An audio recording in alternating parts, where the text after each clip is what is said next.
सत्यधीरकराब्जोत्थः ज्ञानवैराग्यसागरः सत्यज्ञानाख्यतरणिः स्वान्तध्वान्तं निकृन्ततु सत्याभिज्ञकराब्जोत्थान् पञ्चाशद्वर्षपूजकान् सत्यप्रमोदतीर्थार्यान् नौमिन्यायसुधारतान्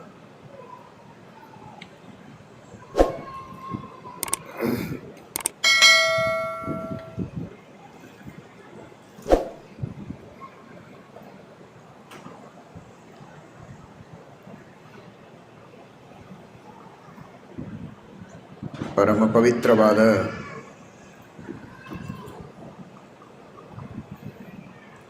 ನವರಾತ್ರೋತ್ಸವ, ಭಗವಂತನ ವಿಶೇಷವಾದ ಪೂಜೆಯನ್ನು ಮಾಡಿ ಪಾರಾಯಣವನ್ನು ಮಾಡಿ ಪರಮಾತ್ಮನ ಮಹಾಲಕ್ಷ್ಮೀ ದೇವಿಯ ದುರ್ಗೆಯ ಅನುಗ್ರಹವನ್ನು ಪಡೆಯುವಂತಹ ಒಂದು ದೊಡ್ಡ ಸದವಕಾಶ. ಇಂತಹ ಪವಿತ್ರವಾದ ಈ ಕಾಲದಲ್ಲಿ ಅಂಬರಾಧಾರಂ ನಿತಂಬಂ ಚಿಂತ್ಯಮೀಶಿತು ಸ್ವರ್ಣಮಂಜೀರ ಸಂವೀತಮಾರೂಢಂ ಜಗದಂಬಯ. ಲಕ್ಷ್ಮೀದೇವಿ ಬಹಳಷ್ಟು ತನ್ನ ಗಾಂಭೀರ್ಯವನ್ನು, ತನ್ನ ಠೀವಿಯನ್ನು ತೋರಿಸ್ತಾಳೆ. ಆ ವೈಭವದಿಂದ ಅವಳು ಪೂಜೆಯನ್ನು ಸ್ವೀಕಾರ ಮಾಡ್ತಾಳೆ. ಅದೇ ರೀತಿ ಅವಳು ಸಂಪತ್ತಿಗೆ ಅಭಿಮಾನಿನಿ. ಅವಳ ಪೂಜೆಗೆ ಬೆಳ್ಳಿ, ಬಂಗಾರ, ಮುತ್ತು, ರತ್ನ, ವಜ್ರ ಇದ್ದವರು, ಯೋಗ್ಯತೆ ಇದ್ದವರು ವಿಶೇಷವಾಗಿ ಅರ್ಪಣೆಯನ್ನು ಮಾಡ್ತಾರೆ. ಪರಮಾತ್ಮನಿಗೆ ಇದು ಗೊತ್ತು. ಇವಳು ತನ್ನ ಭಕ್ತರಿಂದ ಪೂಜೆಯನ್ನು ಸ್ವೀಕಾರ ಮಾಡುವಾಗ ಈ ತರಹದ ವೈಭವದ ಪೂಜೆಯನ್ನೇ ಯಾವಾಗಲೂ ಸ್ವೀಕಾರ ಮಾಡ್ತಾಳೆ ಅಂತ. ಆದರೆ ಈಗ ಆ ಭಗವಂತ ಪ್ರೀತಿಯಿಂದ ತನ್ನ ತೊಡೆಯ ಮೇಲೆ ಕೂಡಿಸಿಕೊಂಡು ತಾನು ಅನುಗ್ರಹ ಮಾಡುವಾಗಲೂ ಕೂಡ ಅವಳ ವೈಭವಕ್ಕೆ ಏನೂ ಚ್ಯುತಿ ಬರಬಾರದು ಅಂತ. ನೀನು ಯಾವಾಗಲೂ ಬಂಗಾರದ ಆಸನ, ಸ್ವರ್ಣ ಸಿಂಹಾಸನದೊಳಗೇನೆ ಕೂಡುವ ಅಪೇಕ್ಷೆಯನ್ನು ಪಡ್ತೇಯಲ್ಲ ಅನ್ನೋದಕ್ಕೆ ಜಾಂಬೂನದ ಅಂಬರಾಧಾರಂ ನಿತಂಬಂ ಚಿಂತ್ಯಮೀಶಿತು ಸ್ವರ್ಣ ಮಂಜೀರ ಸಂವೀತಮಾರೂಢಂ ಜಗದಂಬಯ. ತಾನು ಬಟ್ಟೆಯನ್ನು ಉಟ್ಟು ತೊಡೆಯ ಮೇಲೆ ಕೂಡಿಸಿಕೊಂಡಿದ್ದಾನೆ. ಆ ಬಟ್ಟೆಯನ್ನು ಎಂಥ ಬಟ್ಟೆಯನ್ನು ಉಟ್ಟುಕೊಂಡಿದ್ದಾನೆ ಅಂದರೆ ಬಂಗಾರದ ಬಣ್ಣದ ಬಟ್ಟೆ, ಪೀತಾಂಬರ. ಅಷ್ಟೇಕೆ ಬಂಗಾರದ್ದೇ ಬಟ್ಟೆ, ಅದು ಬಂಗಾರದ ವಸ್ತ್ರವೇ, ಸುವರ್ಣಮಯವಾದಂತಹ ವಸ್ತ್ರ. ಸುವರ್ಣದ ಬೇಕು ಅಂದರೆ ಉಟ್ಕೊಂಡು ನೋಡ್ರಿ. ದೇವರು ಬೇಕಾದಷ್ಟು ಸಂಪತ್ತು ಕೊಟ್ಟಿದ್ದಾನಲ್ವಾ. ಹಾಗಾದರೆ ತೆಳ್ಳಗೆ ತಗಡು, ಅತೀ ತೆಳ್ಳಗೆ ಬಟ್ಟೆಯಂತೆ ಮೃದುವಾದ ತಗಡನ್ನು ಇವತ್ತೇ ಮಾಡುವವರಿದ್ದಾರೆ.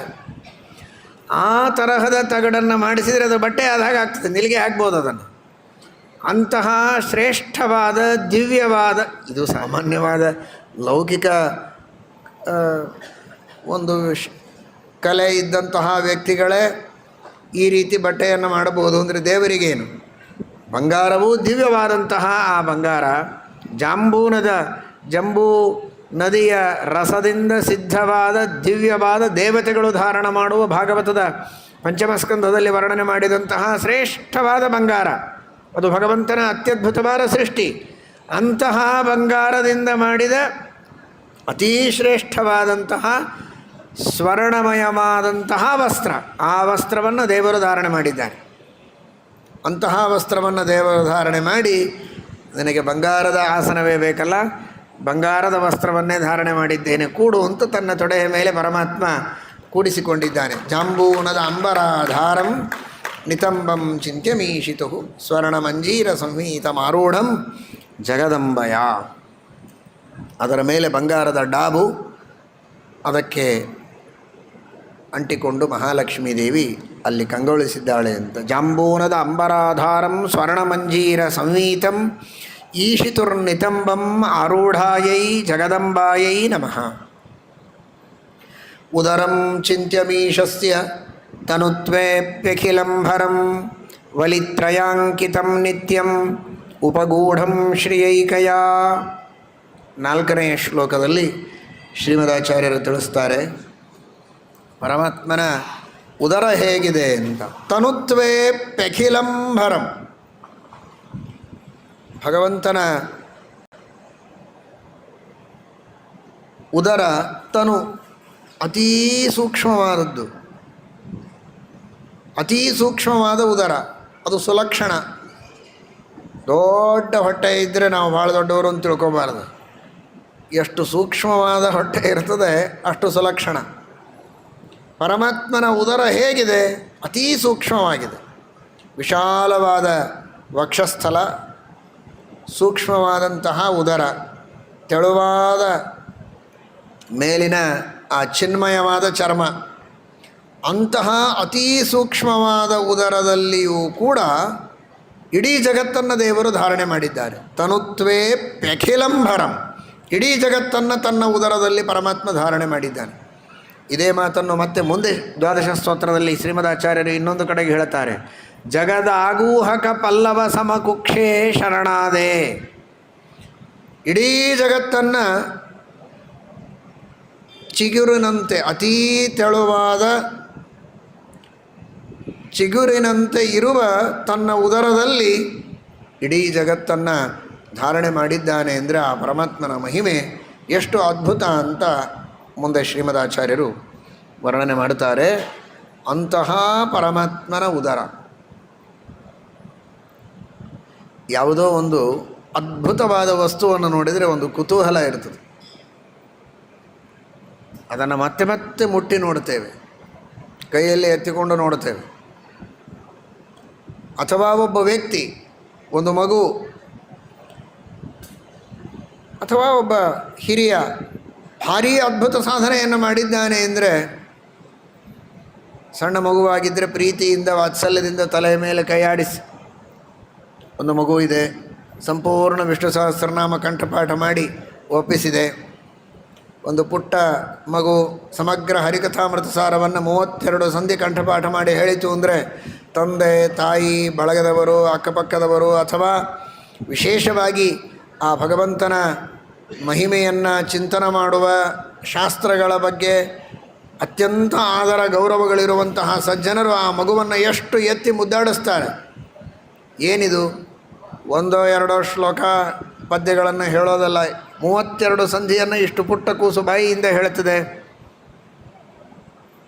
ಅಥವಾ ಒಬ್ಬ ಪುಟ್ಟ ಹುಡುಗ ಸಂಪೂರ್ಣ ಸುಮಧ್ವಜಯವನ್ನು ಕಂಠಪಾಠ ಮಾಡಿ ಹೇಳ್ತಾನೆ ಅಂದರೆ ಎಷ್ಟು ಕೌತುಕ ಮಾಡ್ತಾರೆ. ಅಥವಾ ಹಿರಿಯರು, ದೊಡ್ಡವರು ಸಮಗ್ರವಾದ ಶ್ರೀಮನ್ಯಾಯ ಸುಧಾ ಮುಖೋದ್ಗತವಾಗಿ ಪರೀಕ್ಷೆಯನ್ನು ಕೊಡ್ತಾರೆ.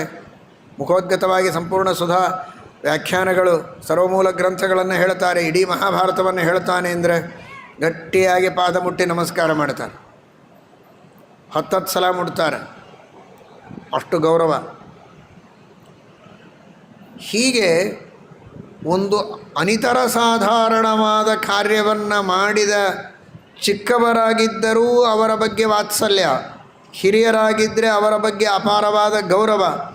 ಆ ಗೌರವದ ಹಿನ್ನೆಲೆಯಲ್ಲಿ ಮತ್ತೆ ಮತ್ತೆ ಮೈಮುಟ್ಟಿ, ತಲೆ ಸವರಿ, ಅಥವಾ ಹಿರಿಯರಾದರೆ ಪಾದ ಮುಟ್ಟಿ ವಿಶೇಷವಾಗಿ ತಮ್ಮ ಭಾವನೆಯನ್ನು ವ್ಯಕ್ತ ಮಾಡುವ, ಆನಂದವನ್ನು ಅನುಭವಿಸುವ, ಕೌತುಕವನ್ನು ಅನುಭವಿಸುವಂತಹ ಪ್ರವೃತ್ತಿ ಮನುಷ್ಯರಲ್ಲಿ ಇರ್ತದೆ, ಸಾಮಾನ್ಯವಾದ ವ್ಯಕ್ತಿಗಳಲ್ಲಿ ಕಾಣ್ತೇವೆ. ಇದು ದೇವತೆಗಳಿಗೂ ಸಮಾನ. ಹೀಗಾಗಿ ಲಕ್ಷ್ಮೀದೇವಿಗೆ ಅಷ್ಟು ಕೌತುಕ, ಭಗವಂತನ ಕೌತೂಹಲಾಬ್ಧವು.